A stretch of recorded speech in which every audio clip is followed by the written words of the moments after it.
These are the happenings in your community. Thank you for joining this edition of Community Comment on 95.3 WBEV, powered by Daily Dodge, presented by Professional Floor Covering. And we are back and fully live here on 95.3 WBEV for more Community Comment. And it is hosted by Terry Bell, and we will throw it over to Terry now on 95.3 WBEV. Thank you very much, Jake, and we appreciate everyone tuning in for Community Comment on this Monday, June 9th. Our guest for this next 30 minutes is Washington County Executive Josh Schoemann, and he joins us on the line now. Good morning, Josh. Good morning. Thank you for having me. Absolutely. I want to talk about a big event happening in your community today, later this afternoon, and it's addressing a very important issue that's facing people all over, communities all over, and that's affordable housing. And you have something happening in Kewaskum today that I'm sure you're very excited about. Yeah, we really are. As you mentioned, housing, the cost of housing throughout Washington County, the state of Wisconsin, and America has really become a challenge, and particularly home ownership, which is our focus, trying to hit that missing middle, the old starter home of yesteryear. And so we're excited. We've got our fourth next generation housing development groundbreaking this afternoon up in Kewaskum. For those who are familiar with the area, it's up by Kewaskum High School, right across the street from the football field. The old headquarters of Regal Wear Industries is now being turned into what we're calling Regal Place, which is new townhomes, 48 new townhomes. And they'll be immediately adjacent to the school, and I think a beautiful addition to Kewaskum and Washington County. Tell me how you got all of this started, from its inception, the discussion about why this was important, and what you decided to do to set about getting it accomplished. Yeah, well, thank you. It's been this is project number 4, so it's been quite a journey. At this point, we're about 3 years into the beginnings of our very first conversations back in, I guess it was October of 2021, and it was really about kind of having that starter home that I talked about. All those years ago, back after World War II, we had the small houses on small lots, and those are almost impossible to build, not just here in Washington County, certainly in Dodge County, but all across Wisconsin and most of America. And so we wanted to try to get to those types of smaller homes again. And it's kind of neat that this partnership, in particular, in Kewaskum has started, and we're going to break ground today because Regal Wear has a long history. Here in Washington County, they actually acquired the West Bend Company, which has an even longer history. But the partnership with them and the county and now the builder, American Construction Services, actually goes back to the 1950s, where the CEO at the time, past CEO of American Construction Services, actually started coming to Kewaskum from Serbia in the 1950s. So he migrated here, and his son now, Craig Sadonikow, runs American companies, and they are now partnering with Regal Wear on this new development, working together with the village of Kewaskum and Washington County. So it's kind of brought it full circle, not just for small houses on small lots like we used to do back in the 50s, but also a couple of really rooted families in our community, the Sadonikows and the Regals, and we're just really excited for that and to create new opportunities for new generations to put roots right here in Kewaskum and in Washington County. I'm curious to know what happened. Why did small houses on small lots become unfeasible? Because, as you said, right after the World War II era and the generation that would grow up to become the baby boomers, that was quite a time of explosion in the American economy and the American population.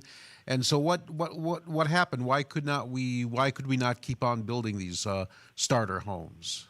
Yeah, there's a laundry list of reasons, but the biggest reason is we've really made them not legal to build anymore in a number of different ways. One, we cut back on all the funding avenues to allow for developers to build that type of a subdivision, that type of a neighborhood. The kind of the Americana thought of a small house with a white picket fence and kids riding their bikes up and down the narrow streets, that isn't allowed to be built. Now streets have to be 66 feet wide with sidewalks on both sides and curb and gutter and matching mailboxes and light posts, and the lots are of course much bigger than they were back then, and the houses themselves are bigger.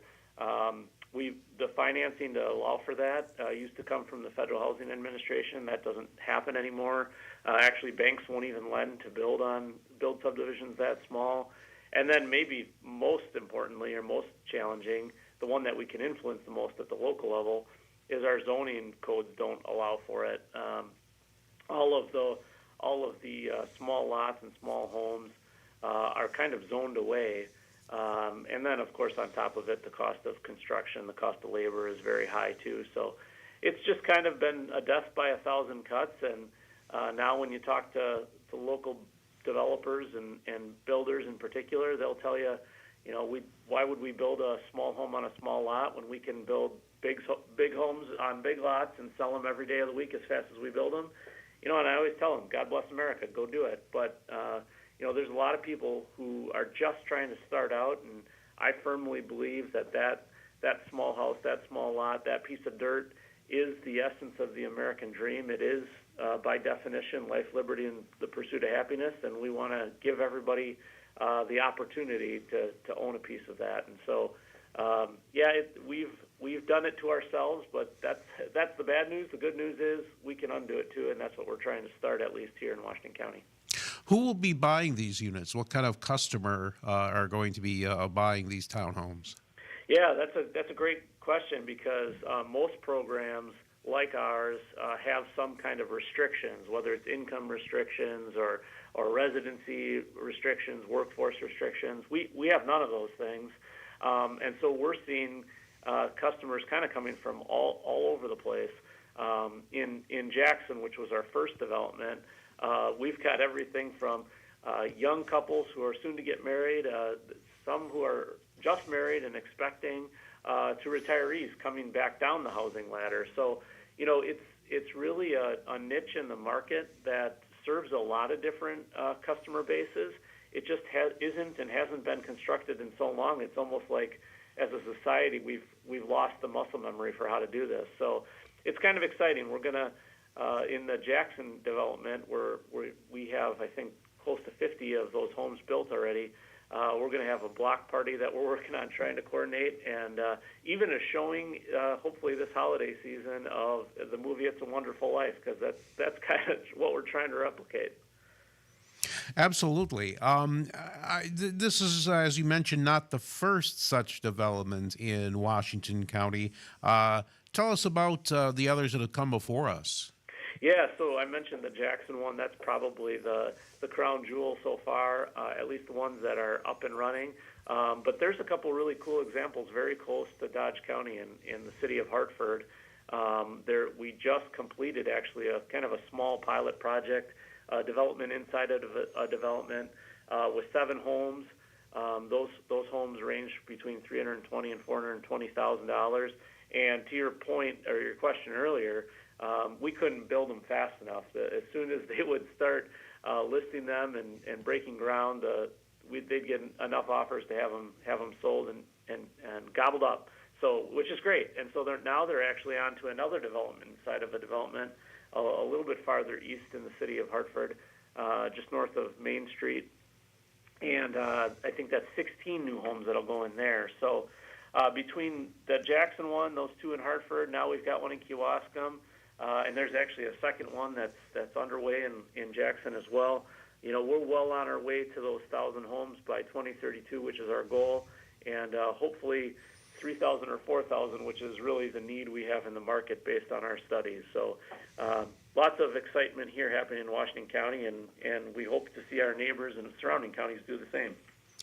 And once you have, 1,000 new homeowners in Washington County by the end of this period of time, how do you expect the county to be able to benefit from that? Well, that's the fun thing about home ownership, right? It's that these are folks who become rooted in your community and begin to give back to your community more than just a tax bill or a job, but helping our local nonprofit organizations, our churches, civic groups, and so many more. And of course, neighbor helping neighbor. I mean, that's, I think, what makes both Washington County and Wisconsin at large such a special place is, it's just a bunch of neighbors helping neighbors. It doesn't seem to matter how far you go across the state. You know someone who knows someone who knows you. It's like 2 degrees of separation or less, and I think that's what's exciting about home ownership. You see a lot of communities across the state. Madison and Milwaukee in particular really focus in on apartments and rentals and that type of thing. And it's not to say that there isn't a place for that. There absolutely is. I mean, everybody goes through transition points in life, but there's something to be said about owning that piece of dirt and really being invested in your community.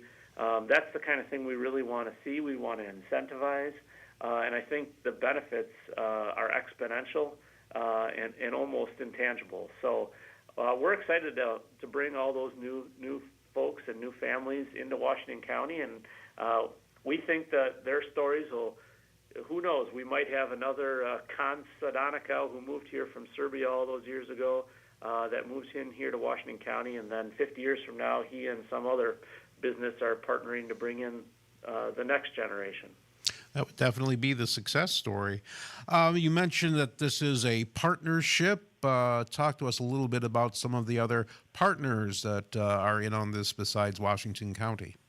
Yeah, so every community we work with, we view as a partner because they could very easily help us in our success, or they could cast the failure very early on.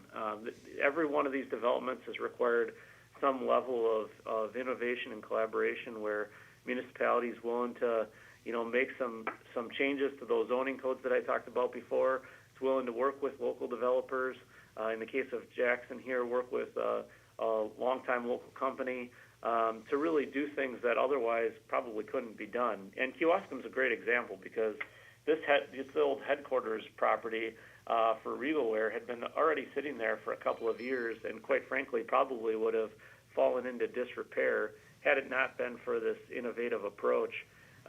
You bring a developer who's got a great community reputation, a local company like Regalware, the village and the county together, the opportunities are almost endless for innovation and success, and I think that's what this groundbreaking really represents. So, no matter which community we're in, we're always trying to find ways that we can leverage the strengths of each of us to be able to come towards these successes. I think this is just the beginning. I've said to many people talking about, making strides or improvements on this type of housing development. It's about a mile down the road. It took us a long time to get this restrictive on these small houses or small lots or, the missing middle housing, so to speak. We've maybe moved the ball one rotation or two down the hill, and we've got almost all of the mile left to go to get kind of back to where we were. But it's partnership and working together. And something that you don't see in Madison or in Washington, we actually work together and talk to one another to get these things done, and that's what it's going to take to get to that goal of 1,000, and hopefully well beyond that in the next decade. So the groundbreaking is this afternoon, 3 to 3:30. What can people expect if they come out to see? Yeah, well, hopefully it stays dry for one thing. Although we need another little shot of rain, we're hoping for some sunny skies. Well, you'll see all of the leadership from the generational companies here in Washington County, from American Construction Services and Regalware, leadership from the village of Kewaskum and here in Washington County, and hopefully a lot of our neighbors. I mean, that's really our goal. Ever since I've been county executive, we've always kind of led with the mantra of love your neighbor, and we think this is a really nice way for us to help start the next generation of neighbors. So come on out and enjoy the groundbreaking with us, and welcome in the next round of neighbors that we don't even know yet. You're listening to Community Comment on 95.3 WBEV, powered by Daily Dodge. We're talking to Washington County Executive Josh Schoemann about the Regal Place homes in Washington County, in Kewaskum in particular, and the efforts to increase affordable housing in Washington County. We're going to take a break here and be back to talk about Juneteenth celebration in West Bend. Stay with us.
Providing this community beautiful floors and so much more, the team at Professional Floor Covering can't wait to connect with our friends through today's community comment on 95.3 WBEV, powered by Daily Dodge.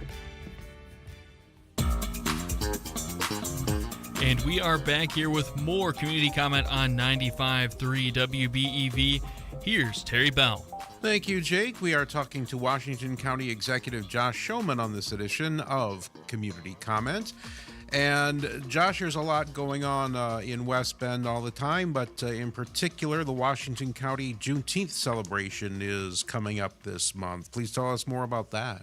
Yeah, absolutely. We're excited to celebrate our sixth annual celebration of Juneteenth Day. It's something that we started back in 2022 and in 2020, and you'll remember back maybe in 2020 during the Black Lives Matter protests that was a nationwide thing. Fortunately, not the riots that we saw in some places, which was a sad situation. But here in Washington County, we had a number of folks protesting on corners peacefully, and I went around and talked to pretty much every community where there was a protest to try and understand what it was folks wanted to accomplish. And actually, it was in Hartford that I stopped and talked to a young black lady and her son about what was important to them. And she said, it's a real shame because I moved out here to kind of get away from the city and the Milwaukee Public Schools, and what disheartens me is that there's no recognition of Martin Luther King Day, nor is there any celebration of my Freedom Day, Juneteenth Day. And I kind of went, oh, okay. Walked away and thought to myself, well, what the heck is Juneteenth Day? I had never heard of it. And so, of course, pulled out the Google machine from my pocket and researched it, and found that it's a really important day in American history. And so, down in Milwaukee, there was just an article yesterday in the Milwaukee Journal-Sentinel in the Ideas Lab section by James Causey, who's often featured there, and he talks about so many places are canceling their Juneteenth Day celebrations Milwaukee's had a really strong one over 50 years now, and they've really expanded it, and it's become as much, as he explains in the article, as much a celebration of black culture as it is Freedom Day. But here in Washington County, and I think your listeners might appreciate this American history, really what we wanted to do 6 years ago and to this day is kind of teach the history and how important it is, because, it was 3 weeks ago today, I guess it was 2 weeks ago today, we celebrated Memorial Day, of course, a sacred day in America, and that began with General John Logan with General Order Number 11, which was read on the steps of our old courthouse at our Veterans Memorial, and that was what was called the Memorial Day Order, May 5th, 1868. And, of course, it started the decoration of grave sites of fallen Civil War heroes. And what's interesting about Juneteenth Day was that that was also a general order. That came from Major General Gordon Granger in Texas, which, interesting fact, Wisconsin and Texas were the two states allowed into the Union together, Wisconsin as a free state and Texas as a slave state. So an additional interesting touch point for us here in Wisconsin. But Major General Granger issued General Order Number 3, called Freedom Day Order. And that was actually 3 years prior to the Memorial Day Order. It was June 19th, 1865, and that was the order that notified all citizens of Texas, the last state in the Union, to be notified of the Emancipation Proclamation, making all citizens of the United States free. And so, for decades and decades now, we've been celebrating across the country Juneteenth Day, and some of us are finding out more recently, but, we have a memorial that we just celebrated Memorial Day near at our old courthouse that has the lists of hundreds of folks that served in the Civil War, and, of course, some who gave their lives or sacrificed in other ways. And it's an important connection to General Order Number 3 and Freedom Day. And so I think it's a good reminder of how we all as Americans are knit together, especially as we, unfortunately, once again, watch these riots and things happen in L.A., and it looks like will come to cities across the country. There is so much more that binds us together than tears us apart. And so I think, especially in times like these, we need to remember those things, and this is an important thing for us to celebrate. And so we're going to do that here in West Bend this coming Thursday, June 19th, 5:45, downtown West Bend. What sorts of things can people expect when they go? Yeah, it is kind of a fun thing. So downtown West Bend on Thursdays is Music on Main, it's called. And this particular Thursday features a band called FM Rodeo, kind of a country music kind of a band. And so we're always excited. They're a hit every year at Music on Main. We're excited to have them. But then we have a couple of things specific to Juneteenth that we'll do early on in the Music on Main traditional celebration. At 5:45, we'll kick off. I'll give a little talk, give some of that history that I just shared with you today. We have a vocalist who will join us. She's actually the executive director of the Downtown West Bend Association. She'll sing a rendition of "Lift Every Voice and Sing." It's a beautiful song that's usually reserved for Freedom Day. Maya Dornacher is a vocalist from Kewaskum High School. She's also going to do a little tune. Dr. Walter Henderson is a pastor from Berrien Family Worship Center. He'll do an invocation and a little talk. Bill Brewer is a special guest. He'll be the MC. And then we'll have some good snacks. There's a red theme that goes with Juneteenth Day, so there's some strawberry cupcakes, oftentimes strawberry soda. Maybe Laughing Mountain Popcorn is going to do, I think, some red popcorn, if I'm not mistaken, strawberry popcorn maybe. And so it'll be a nice little red-themed treats and refreshments, a celebration for everybody. Maybe we learn a little something about each other, and then FM Rodeo is going to kick things off for the rest of the evening, and we're excited for this meaningful celebration. Washington County Executive Josh Schoemann, thanks so much for being with us this morning. Well, thanks again for having me. It's always good to be with you. Come on down to Juneteenth Day here in West Bend, and we'll see you soon. Sounds good. You're listening to Community Comment on 95.3 WBEV, powered by Daily Dodge. Give Dad the ultimate gift this Father's Day with Skill Power Tools from Menards. Take on any